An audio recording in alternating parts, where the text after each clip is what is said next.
ওয়ালাইকুম গায়েস, কি অবস্থা? আজকে সৌদি আরবে বৃষ্টি হয়েছে অনেক প্রচুর। একটা বাড়িতে কাজ করার জন্য আসছি বাইরে। ভাই আমার ডাব্বা ওই যে ওইখানে, কেমনে দেখাইতাম? ওই যে দেখা যায় কিনা, এই যে এই যে এই যে এই যে এই যে এই যে এই যে এটা, ঠিক আছে। আর এদিক দিয়ে পানির অবস্থা দেখেন, এই যে গাড়ি টাড়ি একেবারে অনেকটা উঠে গেছে। একটা বাড়ির মধ্যে আসছি আর কি, ওই যে এগুলো লাগানোর জন্য। ওইদিকে ওই মোটরটার, এই যে আইওয়া, এই যে মামা,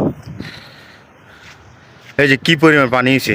এদিকে তো একটু মোটামুটি দেখা যাচ্ছে, ওইদিকে আরো বেশি, প্রচুর পানি হয়েছে দেখেন। ওইদিকে একটু কম, এদিকে একটু বেশি। এখানে আমি দেখাই আর একটু, একটা বাড়িতে আসছি কি কাজ করার জন্য। আমার ডাব্বটা দিয়া, মানে স্কুটি যে হুন্ডাগুলো চালায় এগুলো দিয়ে, ওই দেখেন পানির অবস্থা। পানি, আল্লাহু আকবার। সৌদি আরবে অল্প একটু বৃষ্টি হইলে এত পরিমাণ পানি হয়ে যায়। তাদের পানি সরানোর ওইরকম ব্যবস্থা তেমন একটা নাই। এই জিনিসটা একটা খারাপ একটা দিক আমার কাছে মনে হলো, ঠিক আছে। এই যে পানি কদ্দুর আমি দেখাই, এখানে মোটামুটি এতটুকু, ঠিক আছে নি।